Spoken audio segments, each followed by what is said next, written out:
Here we go. Hello, everybody. Cal Banyan here. Cal Banyan's back on hypnosis, etc. And I've managed to get Dr. Gregory Brown, we're going to call him Greg, psychiatrist, professor, researcher, 5-path board certified hypnotist, hypnotherapist, to stick around to talk about something really important that a lot of people in the hypnosis profession cannot talk about, and that is psychiatric medications and doing hypnosis with people, hypnotherapy, how that interacts, and that kind of thing. How you doing, Greg? Great. How about you? I'm so excited to be doing this.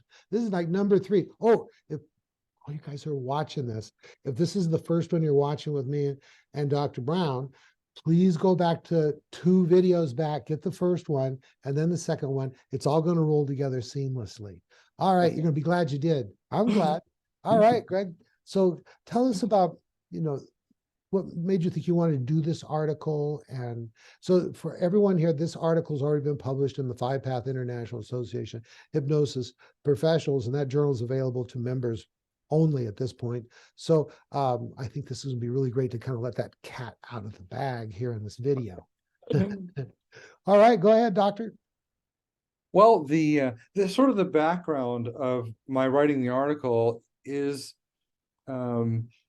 I've had training in hypnosis, obviously, as Cal just pointed out, but also in EMDR and some other energy psychology techniques to reduce traumatic response. So one of the general concerns that are articulated in some of those trainings and across multiple professionals is, if my patient is taking Prozac, will they be able to get an effect from one of these techniques?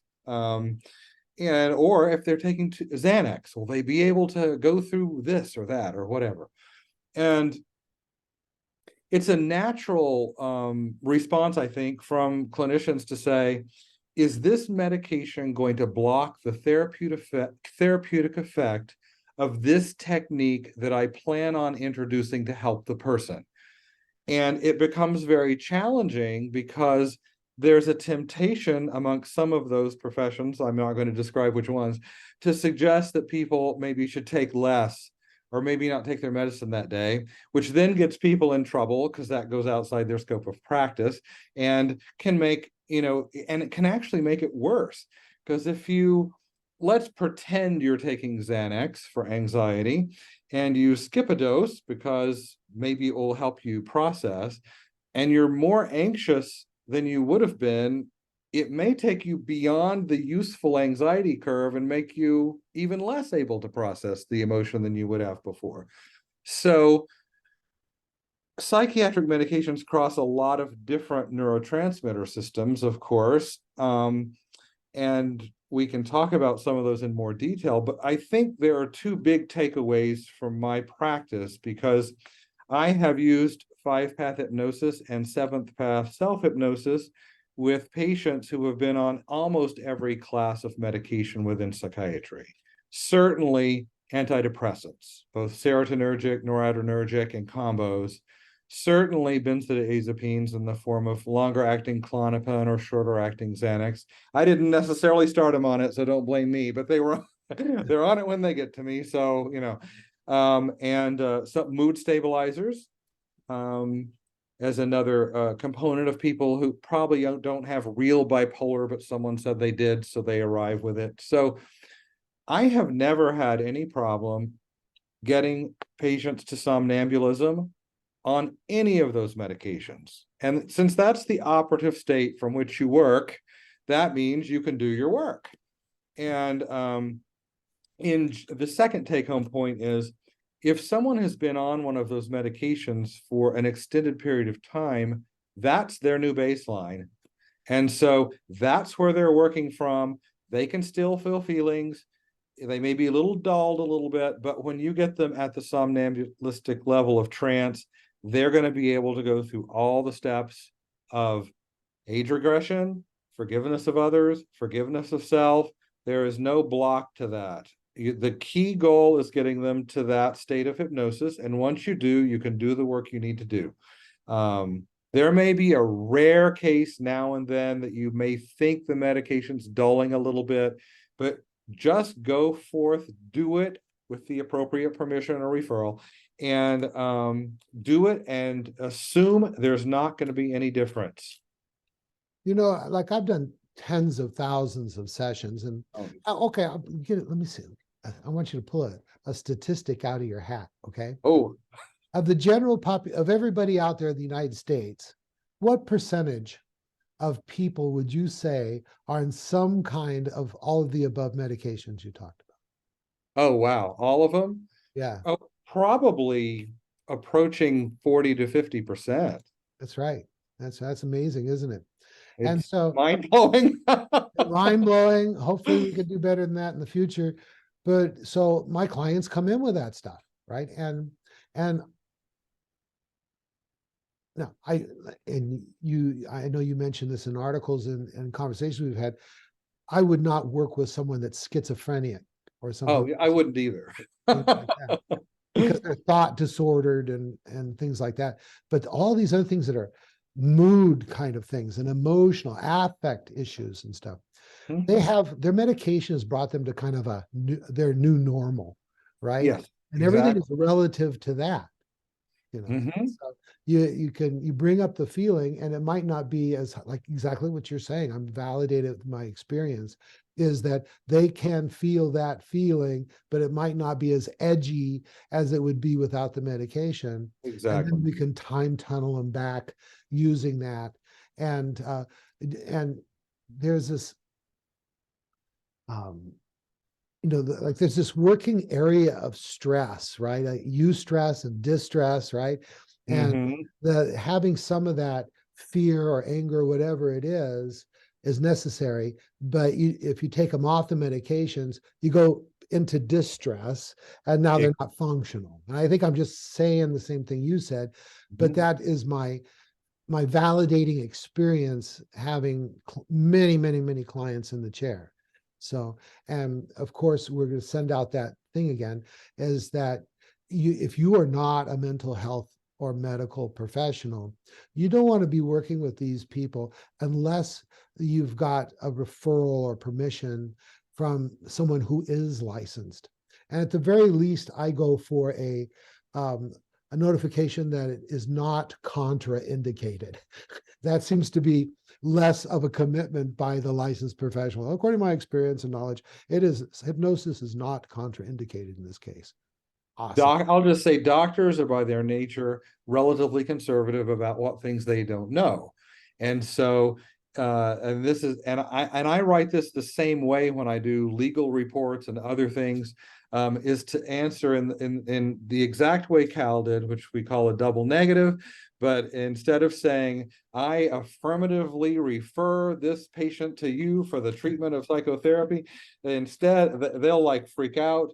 But if you write it, there is no contraindication to my patient receiving hypnotherapy, they will sign it without blinking. It's just one of those things kind of built into the medical profession.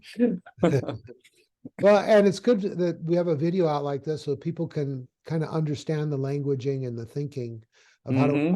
I'll say, I'd like to get a referral from your physician or psychologist or whatever. And if there's any problem with that, then I just take it down a notch to just a statement of not contraindicated. So cool. The one thing I would say on the other end of doing hypnosis, if the prescriber, at whatever level they are of the medications, doesn't know anything about hypnosis, and they probably don't, it's not always true. If someone has started working through the 7th path, or if they've completed the 5 path in all of the steps, and they have a substantial reduction in symptoms as a result, which, by the way, is a likely outcome because those processes are powerful, they will probably on their own need to reach out to their prescriber towards the end of it and say, I'm feeling way better. I would like to talk about the potential of a dose reduction to see if I can get by with less medication now, because I have these new tools that I can use when I feel bad. Because For example, if someone was taking Xanax for anxiety, well, now you've got the 7th path every night. It's reducing anxiety. You went through the 5 path potentially, which also reduced fear and anxiety, starting with the age regression portion. They may need less Xanax now, and the Xanax, which was perfect before you started, may actually be a little bit sedating for them now that you've finished. So make sure that you need to have your client reach back out to the provider after treatment is over or progressing and say, maybe we can cut the dose back a little bit. Would that be okay? And because otherwise they may actually have too much medicine when you're done. That's right. That's right. Absolutely true. Thank you for that. And also, that's not a bad way to educate medical people about, because they'll get curious. And then down the road, they'll say, well, I don't know about this. And then we can say, we can tell them that on our website, we have a paper that's been published about 7 path, right? So peer-reviewed, published paper, research with medical students. So that's so we can help educate the medical community as well as at large.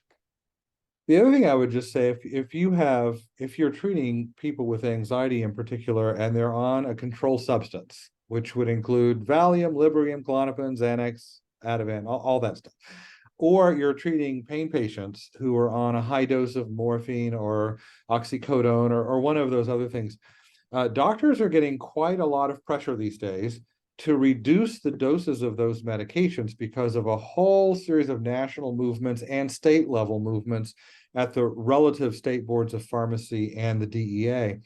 And so if you have a success with a doctor in getting a person's pain meds halved, or having their Xanax dose, or even better, not needing it anymore, you're going to have a referral source that's a friend for life, because they're going to start sending more and more of those patients over to you so that they can comply with statutory regulations that are happening around them that they don't have other tool sets to deal with. And so in terms of potential practice growth, looking at this pain zone, looking at the anxiety zone, and getting some successes there will get your name spread around tremendously in a community. And when you start getting medical referrals like that as a, non-medical or mental health professional, certified hypnotist or hypnotherapist, that validates you in a very big way that you're getting those medical referrals kind of thing. I'd like to see someday that, just like in most medical environments, there is a place for physical therapists and occupational therapists, that there would be a place for hypnotherapists, that because most doctors don't really have the time or inclination to spend the time needed to do 5 paths, 7 path with someone. And just like you send someone out to a massage therapist, right? Exactly. Yeah. Mm-hmm. Awesome. Well, I think this has been just really an excellent information-packed video. Is there anything you want to say to wrap it up? I think that's pretty much it, but I will reiterate those 2 points, and that is, there is, at least in the patients I've seen, no reason to suggest you cannot get a patient to somnambulism on any of the major classes of psychiatric medications. And so don't use that as a barrier to offering help, as long as you have the referrals and whatnot that Cal described. And second, make people aware that they need to reach back out to their provider after getting successful hypnotherapy to potentially reduce the doses of the medications that they're on. Those are the 2 main points. Perfect. All right. Thank you. All right, everybody. I hope you appreciate that. We got Dr. Brown here, Greg, to us, taking the time to really, really give us some information that we don't always get into the hypnosis community. And he is a valuable member of the 5 path community. Thank you very much, Greg. Thank you. Thank you for having me. All right, everybody. Cal Banyan signing off. Bye.